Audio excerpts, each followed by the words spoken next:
আকাবা উপসাগরের তীরে বসে দাউদ আলাইহিস সালাম জাবুর কিতাব তেলাওয়াত করতেন। ওনার কণ্ঠের সুরের ঝংকার এত মধুর ছিল, সাগরের মাছগুলো প্রতি শনিবারে উনি আকাবা উপসাগরের পাশে যখন জাবুরের কিতাব তেলাওয়াত করতেন, সাগরের মাছগুলো সাগর রেখে দিয়ে ডাঙায় চলে আসতো। এজন্য আল্লাহ বললেন, খবরদার, শনিবার এলাকাতে মাছ শিকার করা আমি হারাম ঘোষণা করলাম। কিবার? এবার দাউদ আলাইহিস সালামের কওমের লোকেরা কৌশল করা আরম্ভ করে দিল। তারা বলল, আল্লাহ বলছে শনিবারে মাছ ধরা হারাম, খবরদার আমরা মাছ ধরবো না, তবে শনিবার আমরা বেড়া দিয়ে রাখবো। কি দিয়ে রাখবো? জাল দিয়ে বেড়ে দিয়ে রাখবো। শনিবারে ধরবো না, রবিবারে যাই ধরবো। খবরদার, শনিবারে ধরবি না, শনিবারে হারাম। হারাম করছে কে?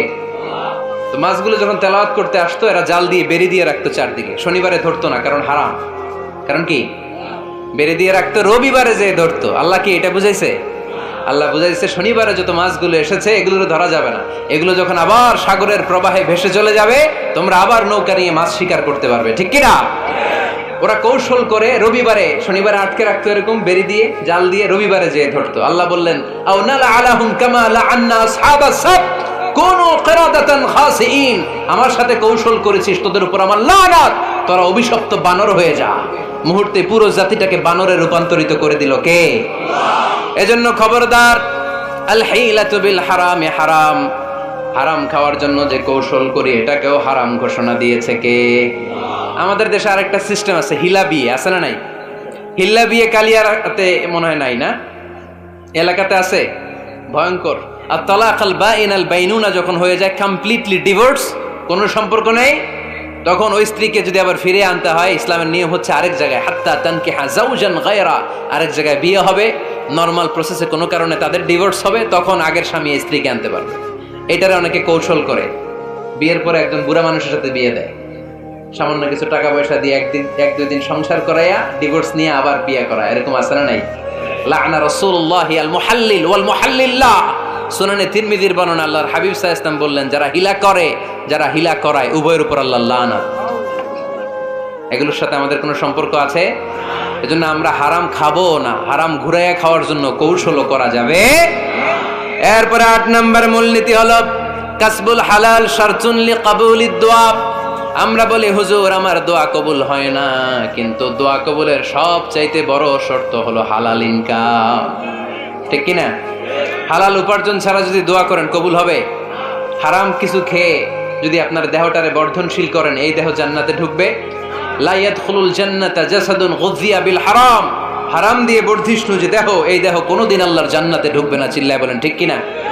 ইন্নাল্লাহা তাইয়্যিব লা ইয়াকবালু ইল্লা তাইয়্যিবা। আল্লাহ পবিত্র, আল্লাহ পবিত্র ছাড়া কোনো কিছু গ্রহণ করে না।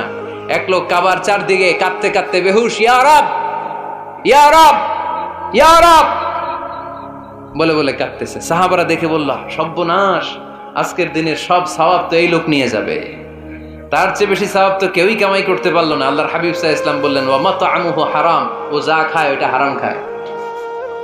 ওয়া মালবাসুহু হারাম, ও যা পরে হারাম টাকা দিয়ে কেনা ড্রেস আপ। ওয়া গুযিয়া বিল হারাম, ওর দেহটা বড় হয়েছে, বর্ধিষ্ণু হয়েছে হারাম খেয়ে। ফা আন্না ইউস্তাজাবু লাহু, কেন আল্লাহ তার দোয়া কবুল করবে? কঠিন কালো তার দোয়া আল্লাহর আরশে পৌঁছবে না। চিল্লায় বলেন ঠিক কি না? এজন্য দোয়া যদি আল্লাহর কাছে মাকবুল করতে চান, আপনার দোয়া যদি আল্লাহর আরশ পর্যন্ত পৌঁছাতে চান, হালাল খাওয়ার দরকার আছে না নাই? দুই রাস্তা, হালাল চলে গেছে এইদিকে, হারাম গেছে এইদিকে। সো আমরা যাব কোন দিকে? ডান দিকে। হালাল খুব বরকতময়, হালালে বরকত বেশি, হারামে বরকত নাই। বিশ্বাস করেন? 1 কোটি টাকা ইনকাম মাসে। কয় কোটি? এরকম লোক আছে না কসবায়? বাংলাদেশে আছে না? 1 কোটি টাকা ইনকাম, কোটি টাকা ইনকাম তার, কিন্তু বছরে কোটি কোটি টাকা তার ইনকাম, 1 মাসে ইনকাম 1 কোটি টাকা, কিন্তু দেখা যায় মাসে একটা হসপিটাল বিল পরিশোধ করতে তার চলে যায় 50 লাখ টাকা। আছে না নাই? ওয়াইফের ক্যান্সার, যার নেই কোনো অ্যান্সার, ছেলে ইয়াবা খায়, ওরে দেয়া লাগে 20 লাখ। বাড়ি ভাড়া, খাওয়া দাওয়া ইত্যাদি খরচ শেষে দেখা যায় মাস শেষে আরো 20 লাখ ঋণের মধ্যে পড়ে আছে। আছে না নাই? কিন্তু মাসে ইনকাম ছিল কত? 1 কোটি, কিন্তু মাস শেষে দেখা যায় 20 লক্ষ টাকা ঋণের বোঝায় চাপা পড়ে আছে। আর রিকশাওয়ালা, ওর বেতন নাই, যা পারে ইনকাম করে প্রতিদিন। মাসে অন অ্যান অ্যাভারেজ তার ইনকাম 5,000। কয় হাজার? 1,000 চলে যায় ওর যে ছুপড়ির বেড়া ওই বাড়ির ভাড়া দিতে, 1,000 চলে যায় ওর খাওয়া, 1,000 চলে যায় চিকিৎসা, 1,000 চলে যায় ছেলেমেয়েদের পড়াশোনা, আনুষঙ্গিক আরো 500, মাস শেষে আরো থেকে যায় 500। সুবহানাল্লাহ কইতে পারলেন না? 1 কোটি টাকা ইনকাম করেও 20 লক্ষ টাকা ঋণের বোঝায় চাপা পড়ে আছে, আর 5,000 টাকা ইনকাম, মাস শেষে কত থাকে?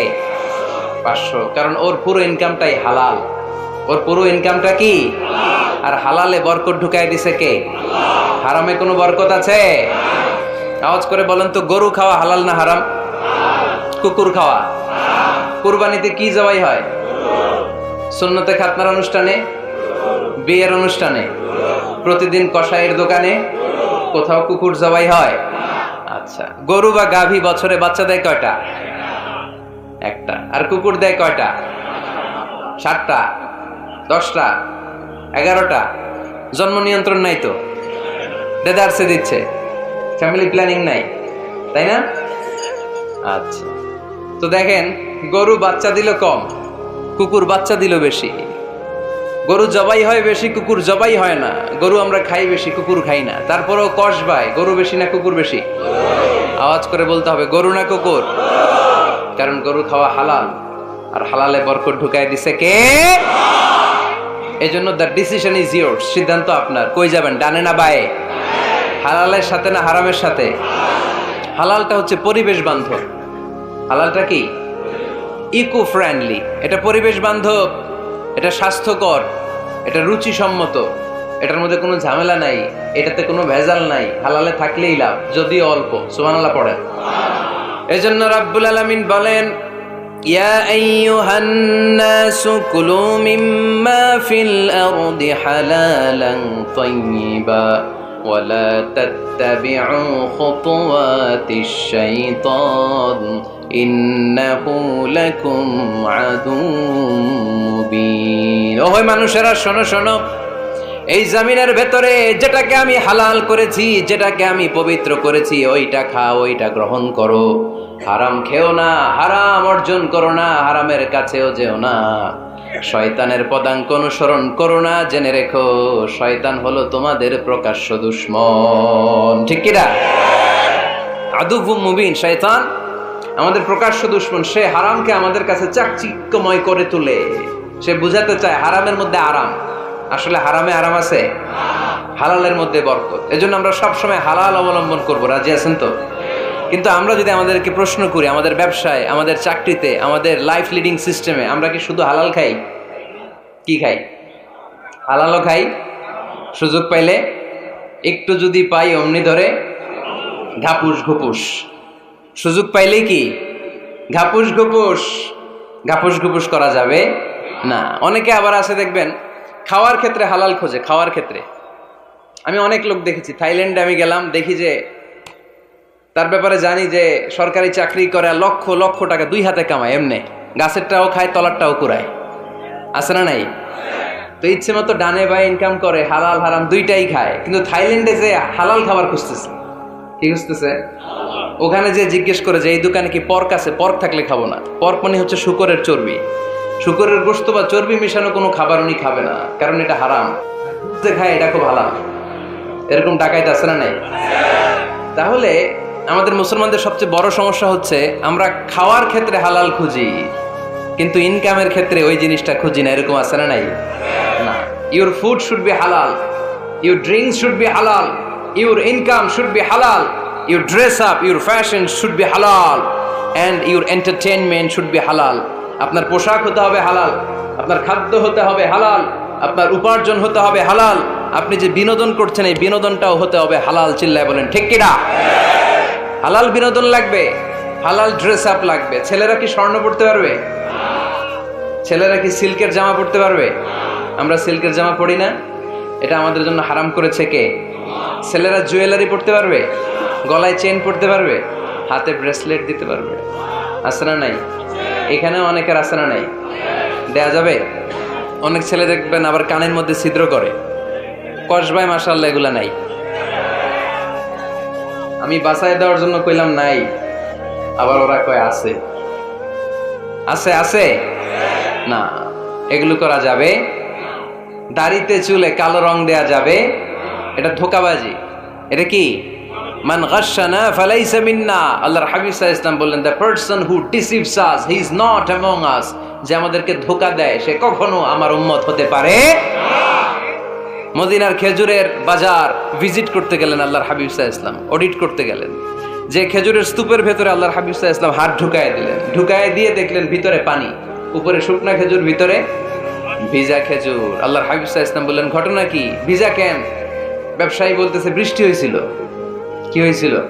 তো বৃষ্টি হইলে তো তার নমুনা সব জায়গায় থাকবে। তখন আল্লাহর হাবিব সাল্লাল্লাহু আলাইহি ওয়াসাল্লাম দাঁড়িয়ে বলেছিলেন, খবরদার, মান গাশশানা ফালাইসা মিন্না। যে আমাদেরকে ধোঁকা দেয় সে আমাদের দলভুক্ত হতে পারে না। এজন্য আমরা যেন কাউরে ধোঁকা না দেই, আমরা যেন হারামের সাথে সম্পর্ক জুড়ে না দেই। আমাদের সম্পর্ক হবে হালালের সাথে। চিল্লায় বলতে হবে কিসের সাথে?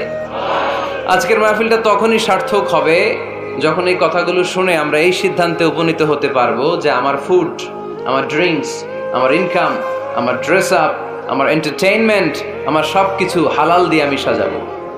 আমার জীবনটাকে আমি হালাল দিয়ে সাজাবো। রাজি আছি না নাই? সব হালাল হইতে হবে। নারীদের ফ্যাশন, অনেক নারীরা ফ্যাশন সচেতন। খবরদার, নারীরা টাইট ফিটিং পোশাক পরতে পারবে না। পারবে? পাতলা পোশাক পরতে পারবে না। তারা নিজেদেরকে আবৃত করে রাখতে হবে। টাইট ফিটিং পোশাক পরতে পারবে না, অন্য ধর্মের পোশাক পরতে পারবে না, পর চুলা লাগাতে পারবে না। এই ফোর কর্নার্স, এই বর্ডার গুলো মেনে নারী যে কোনো ধরনের ফ্যাশন নিতে পারে। এই ফ্যাশনগুলোকে বৈধ করেছে কে? এজন্য রাব্বুল আলামিন বলেন, ইয়া আইয়ুহান নাসু কুলু মিম্মা ফিল আরদি হালালান তাইয়্যিবা ওয়ালা তাত্তাবিউ খুতুওয়াতিশ শাইতান ইন্নাহু লাকুম আদুউম মুবিন। সুবহানাল্লাহ পড়েন। ওহে মানুষেরা, এই জমিনে যেটা পবিত্র আর হালাল বলে আমি ঘোষণা দিয়েছি সেটা খাও, কারণ সেটাতেই বরকত। আর শয়তানের পদাঙ্ক অনুসরণ করো না, কারণ শয়তান তোমাদের প্রকাশ্য শত্রু। কথাটা বলেছেন কে? তাহলে আমরা হালালের পক্ষে না বিপক্ষে? এই আপনাদের গলার আওয়াজ। হালালের পক্ষে না বিপক্ষে? হারামের পক্ষে না বিপক্ষে? আমরা আমাদের জীবনটা হালাল দিয়ে সাজাতে চাই কি চাই না? কারণ হালালে বরকত ঢুকাই দিছে কে? কিভাবে আপনার জীবনের প্রতিটি অঙ্গনকে হালাল দিয়ে সাজাবেন? কিভাবে এই হারাম থেকে বেঁচে থাকবেন? এর কিছু মূলনীতি আছে, some principles, you have to follow it. এই প্রিন্সিপালগুলো যদি খেয়াল করেন তাহলে হালাল দিয়ে জীবন সাজানো সহজ। আর এই প্রিন্সিপালে, মূলনীতিতে যদি ভেজাল লাগাই দেন তাহলে সব জায়গায় ভেজাল আছে না নাই? আমরা হালাল হারামের মূলনীতির ব্যাপারে কয়েকটি কথা শুনে বিদায় নিব ইনশাআল্লাহ। পড়ে হালাল এবং হারামের প্রথম মূলনীতি হচ্ছে আল আসলু ফিল আশিয়াই আল ইবাহা। মূলত সব কিছু পৃথিবীতে যা দেখি, যা পাওয়া যায়, খাবার দাবার যাই হোক না কেন, মৌলিকভাবে সবকিছু হালাল। যুবক ছেলেরা বুঝে যাও, কান দুটো খরগোশের কানের মতো খাড়া করো। আমি সহজ করে বুঝাবার চেষ্টা করব, যদিও সহজ করে বুঝানো সহজ না। সহজ করে কইতে আমায় কহজে, সহজ করে যায় না কওয়া সহজে। ঠিক কিনা? তারপর আমি চেষ্টা করছি সহজ করে বুঝানোর। খুব সহজ। আর দিন ও ইউসরুন লা উসরা ফি। দিন সহজ, এর মধ্যে কাঠিন্যতা নাই। মন জয় করার 4টা বাক্য আল্লাহর হাবিব সাল্লাল্লাহু আলাইহি ওয়াসাল্লাম আমাদেরকে শিখিয়ে গিয়েছেন। বাশিরু ওয়ালা তুনাফিরু, ইয়াসিরু ওয়ালা তুআসিরু। সহজ করে উপস্থাপন করো, কঠিন করো না। মানুষকে দিনের প্রতি আকৃষ্ট করো, দিন থেকে ভাগিয়ে দিও না। আমরা অনেকে দিন থেকে ভাগাই দেই, আছে না নাই? এক ছেলে হিন্দু হইছে, হিন্দু থেকে মুসলমান হইছে। আগে ছিল হিন্দু, এখন দেখি এই ছেলেরা কি সুন্নি মুসলমান বানাবে, না ওয়াহাবি বানাবে, না আহলে হাদিস বানাবে, না হানাফি বানাবে। এই নিয়ে কিলাকিলি, আছে না নাই? আহা, কি বিপদ! সে আগে হিন্দু আসছিলাম, এটাই তো ভালো আসছিলাম। মুসলমান হওয়ার পরে এর ভয় দেখানো শুরু করছে। এই খবরদার, নামাজ, রোজা, যাকাত, হজ সব লাগবে, হারাম খাওয়া যাবে না, এটা নাই ইসলামে, এটা নাই, ওইটা নাই, ওইটা নাই। হিন্দু কইতে আমিও নাই, এরকম হয় না? খবরদার, আল্লাহ ছাড় দিতে চায়, মৌলবীরা ছাড় দেয় না, আছে না নাই? তো আমরা যেন কঠিন না করি। হালাল হারামের প্রথম মূলনীতি হচ্ছে basically everything in this world is হালাল। এই পৃথিবীতে যা আছে সবই হালাল। সব কি? সব হালাল, সব হালাল, সবই হালাল, অল্প কিছু হারাম। সুবহানাল্লাহ পড়ে। যদি এমন হইতো এই পৃথিবীতে যা আছে সবই হারাম, অল্প কিছু হালাল, খুব ভালো হইতো, তাই না? সুবিধা হইতো আমাদের। তা আমাদের সুবিধা করে দিলেন কে? সুবহানাল্লাহ পড়বেন না? বেসিকলি এভরিথিং ইজ হালাল, পৃথিবীর সব কিছু হালাল। আপনারা যদি কেউ কিছু বলে যে এটা কি হালাল না হারাম, আপনি হুট করে বলবেন আগে বলবো হালাল, যদি হারামের দলিল পাওয়া যায় তখন বলবো হারাম, ঠিক কি না?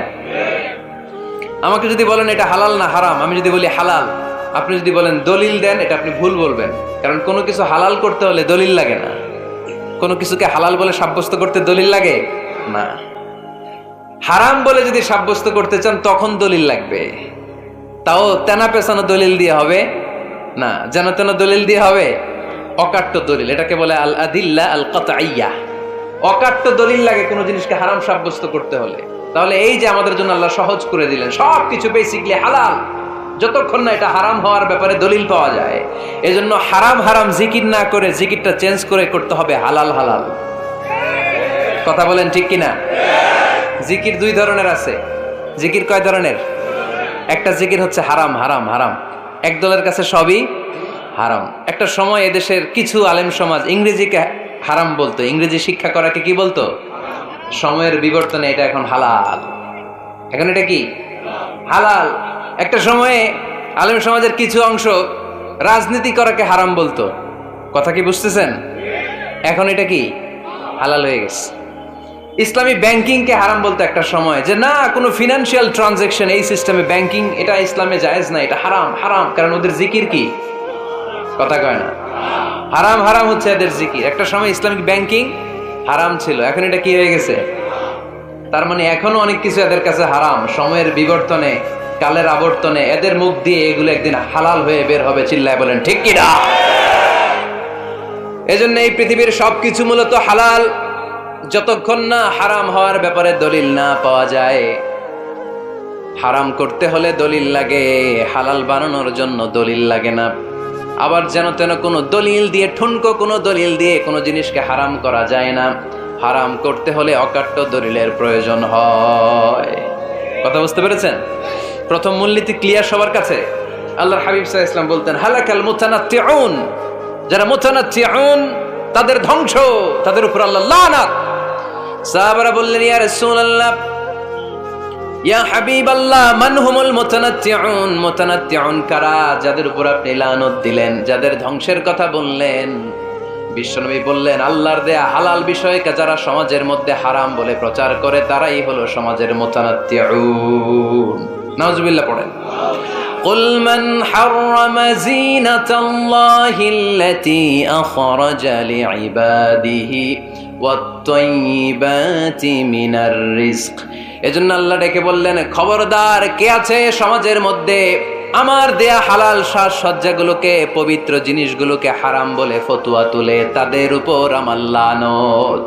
খবরদার, আল্লাহ যেটাকে হালাল বলছে এটাকে হারাম বলার স্পর্ধা দেখাবেন না। এটাকে হারাম বলা যাবে? তাহলে প্রথম মূলনীতি কি সবাই বুঝতে পারছেন? বুঝতে পেরেছেন? এই দুনিয়াতে বেসিকলি সবকিছু কি, আওয়াজ করে বলেন। আর হালাল প্রমাণ করতে দলিল লাগে। কি প্রমাণ করতে দলিল লাগে? হারাম। এজন্য আমাদের জিকিরটা একটু চেঞ্জ করে দিব। আমরা হারাম হারাম না বলে কি বলবো? হালাল হালাল। যখনই দলিল পাবো তখন জিকির শুরু করব হারাম। কথা বোঝে নাই বোধহয়? দলিল পাওয়ার আগ পর্যন্ত সব কি, আরো জোরে বলেন। দলিল পাওয়ার পরে সেটা হয়ে যাবে হারাম। প্রথম মূলনীতি ক্লিয়ার? সবার কাছে ক্লিয়ার? আচ্ছা, দ্বিতীয় মূলনীতি হচ্ছে হালাল হচ্ছে আনলিমিটেড। কথা বলেন, আনলিমিটেড। আর হারাম হচ্ছে লিমিটেড। হারাম হচ্ছে সসীম, হালাল হচ্ছে অসীম। হালাল গুণে শেষ করা যায় না, কিন্তু হারাম গুণে শেষ করা যায়। সুবহানাল্লাহ পড়তে পারলেন না? যদি এমন হইতো হারাম আনলিমিটেড, সবই হারাম, আর হালাল হচ্ছে লিমিটেড, হালাল গুণা যায়, এমন যদি হইতো আমাদের জন্য কঠিন হয়ে যেত না? আমাদের জন্য এটাকে সহজ করে দিলেন কে? আবার আল্লাহ বললেন উহিল্লা লাকুম সাইদুল বাহরি ওয়া তাআমুহু, সাগরের মধ্যে যত প্রাণী পাওয়া যায়, মাছ পাওয়া যায়, কাঁকড়া পাওয়া যায়, সব খাওয়াকে হালাল করে দিলেন কে? সাগরে যত ধরনের প্রাণী আছে, কাঁকড়া বলেন, তিমি বলেন, যা বলেন সব হালাল, হাতে গোনা অল্প কয়েকটা ছাড়া। সুবহানাল্লাহ পড়েন। তার মানে যখনই আল্লাহ তাআলা হালালের ঘোষণা দেন, আল্লাহ তাআলা এটাকে ব্যাপকভাবে ঘোষণা দেন। আর যখনই আল্লাহ হারামের ঘোষণা দেন কোরআনের ভেতরে, তখন আল্লাহ গুনে গুনে দেন। কিভাবে দেন? হুররিমাত আলাইকুমুল মাইতাতু ওয়াদ-দামু ওয়া লাহমুল খিনজির ওয়া মা উহিল্লা লিগাইরিল্লাহি বিহি ওয়াল মুনখানিকাতু ওয়াল মাওখুযাতু ওয়াল মুতারাদ্দিয়াতু ওয়ান নাতিহা। গুনে গুনে দিবেন সুবহানাল্লাহ পড়ে। যখন আল্লাহ বললেন হালাল, তখন বললেন চার পাওয়ালা যত জন্তু আছে হালাল, অল্প কয়েকটা ছাড়া। যখন ঘোষণা দিলেন হালালের, আল্লাহ বললেন সাগরের ভেতরে যত প্রাণী পাওয়া যায় সব খাওয়া হালাল, অল্প কয়েকটা ছাড়া। কিন্তু হারামের ঘোষণা যখন আল্লাহ কোরআনে দিলেন তখন ব্যাপকভাবে দেয় নাই, গুনে গুনে দিছেন। রক্ত খাওয়া হারাম, মরা প্রাণী খাওয়া হারাম, শূকর খাওয়া হারাম, আল্লাহর নাম ছাড়া অন্য কোনো নামে বলি দেওয়া হয়েছে এরকম প্রাণী খাওয়া হারাম, সিংহের গুতা খায় কোনো প্রাণী মারা গেছে ওইটা হারাম। এরকম গুনে গুনে অল্প কয়েকটা হারাম, বাকি সব কিছুকে আমাদের জন্য হালাল করে দিয়েছে কে? আবার যদি আল্লাহরে জিজ্ঞেস করি আল্লাহ কাদেরকে বিয়ে করতে পারবো, আল্লাহ বলবে সবাইরে বিয়ে করবি। বাংলাদেশের নারীরা বিয়ে করা হালাল, পাকিস্তানের মেয়েদেরকে বিয়ে করা হালাল, সৌদি আরবের নারীদেরকে বিয়ে করা হালাল, এই বাংলাদেশের সিলেটের মেয়েদেরকে বিয়ে করা হালাল, ঢাকার মেয়েদেরকে বিয়ে করা হালাল, চট্টগ্রামের মেয়েদেরকে বিয়ে করা হালাল। হালালের কোনো শেষ নাই, সুবহানাল্লাহ পড়েন। কিন্তু যখন জিজ্ঞেস করলাম তাহলে কাকে কাকে বিয়ে করা হারাম, তখনই আল্লাহ গুনে গুনে 14 জনের নাম বলে দিলেন, পড়েন সুবহানাল্লাহ। হুররিমাত আলাইকুম উম্মাহাতুকুম ওয়া বানাতুকুম ওয়া আখাওয়াতুকুম ওয়া আম্মাতুকুম ওয়া খালাতুকুম ওয়া বানাতুল আখি ওয়া বানাতুল উখত। চিল্লায় পড়েন আল্লাহু আকবার। যখন হালাল তখন ব্যাপকভাবে বললেন সব মেয়েদেরকে বিয়ে করতে পারো। মুসলিম যত নারী হয়, বাংলাদেশের হোক, পাকিস্তানের হোক, ইন্ডিয়ার হোক, গোটা বিশ্বের যে কোনো জায়গার মুসলিম নারী হলেই সেটা হালাল। কিন্তু হারাম কোনটা যখন জিজ্ঞেস করলাম, গুনে গুনে বললেন মাকে বিয়ে করা হারাম, নিজের কন্যাকে বিয়ে করা হারাম, বোনকে বিয়ে করা হারাম, ফুফিকে বিয়ে করা হারাম, খালাকে বিয়ে করা হারাম, ভাতিজিকে বিয়ে করা হারাম, নিজের ভাগ্নিকে বিয়ে করা হারাম। সুবহানাল্লাহ পড়বেন না? তাহলে সহজ না কঠিন? চিল্লায় বলেন কি সহজ ইসলাম, কত সহজ। দাঁড়িয়ে নামাজ পড়া ফরজ, দাঁড়াতে পারতেছেন না, বসে পড়লেও কবুল করবে কে? অজু করে নামাজ পড়া কি? পানি নাই, তায়াম্মুম করে নামাজ পড়লে কবুল করবে কে? বিয়েতে মহরানা দেওয়া কি? মহরানা নাই। এক সাহাবী বললেন ইয়া রাসূলুল্লাহ বিয়ে করব, মহরানা আছে? না। কি আছে? তো কিচ্ছু নাই। তো কিচ্ছু না থাকলে বিয়ে করবো কেন? মহরানা দেওয়া লাগবে না? কোরআন পারো? পারি। কয়টা সূরা? এতটা সূরা। এক নারীকে জিজ্ঞেস করলেন কোরআন পারো? বলে না, পারি না। আল্লাহর হাবিব সাল্লাল্লাহু আলাইহি ওয়াসাল্লাম দুইজনকে বিয়ে পড়াই দিলেন। আর নারীকে বললেন মা তুমি কোরআন পারো না, কিন্তু তোমার স্বামী কোরআন পারে, তোমার স্বামী টাকা দিয়ে পয়সা দিয়ে তোমাকে মহরানা দিবে, সামর্থ্য তার নাই, সে প্রতিদিন তোমার একটু একটু করে কোরআন শিখায় দিবে, এটাই মা তোর বিয়ের মোহর। সহজ না কঠিন? আর কোনোদিন ইসলামরে কঠিন বলবেন? কেউ কঠিন বললে ওটা শুনবেন? আওয়াজ করে বলতে হবে ইসলাম কি কঠিন না সহজ? মাশাআল্লাহ। দুইটা মূলনীতি বুঝে গেছেন না? পৃথিবীর সব হালাল যতক্ষণ না দলিল পাওয়া যায়। হালাল বলতে দলিল লাগে না, হারাম বলতে দলিল লাগে। 2 নাম্বার, হালাল আনলিমিটেড আর হারাম লিমিটেড, সহজ করে দিছে, সুবহানাল্লাহ পড়েন। 3 নাম্বার, হালাল হারামের মূলনীতি হচ্ছে ইসলাম শুধু হারাম বলে দিয়ে বসে থাকে নাই। কোনো বিষয়ে যদি ইসলাম হারাম ঘোষণা দেয়, ইসলাম একটা অল্টারনেটিভ আমাদেরকে সাজেস্ট করেছে। সুবহানাল্লাহ। আমি বলে দিলাম এটা করা যাবে না, এটা করা যাবে না, এটা করা যাবে না, আমার কাজ শেষ, কি করা যাবে হুজুর এটা কোন? এরকম প্রশ্ন আছে না নাই? হারাম হারাম এই জিকির করে যে আপনি বসে রইলেন, হালাল কোনটা এটা বলে দিয়ে যান, চিল্লায় বলেন ঠিক কি না? ইসলাম শুধু হারাম বলেই বসে থাকে নাই। যত জায়গায় ইসলাম হারাম বলেছে, ইসলাম একটা অল্টারনেটিভ সাজেস্ট করেছে। Islam provides us the alternatives, always alternative দিয়েছে। ইসলাম দ্যাট ইন কন্টে ঘোষণা দিয়ে আমাদেরকে জানিয়ে দিয়েছে সুদ খাওয়া হালাল না হারাম। আমরা বললাম আল্লাহ সুদ যদি হারাম হয় আমরা কেমন করে আমাদের জীবন চালাবো? আল্লাহ বললেন ওয়া আহাল্লাল্লাহুল বাই'a ওয়া হারামার রিবা। চিন্তা নাই, ভয় নাই, কেমন করে সমাজ চলবে জেনে রাখো। আমি আল্লাহ যখনই সুদকে হারাম করেছি তার বিপরীতে ব্যবসাকে আমি আল্লাহ তোমাদের জন্য হালাল করে দিয়েছি।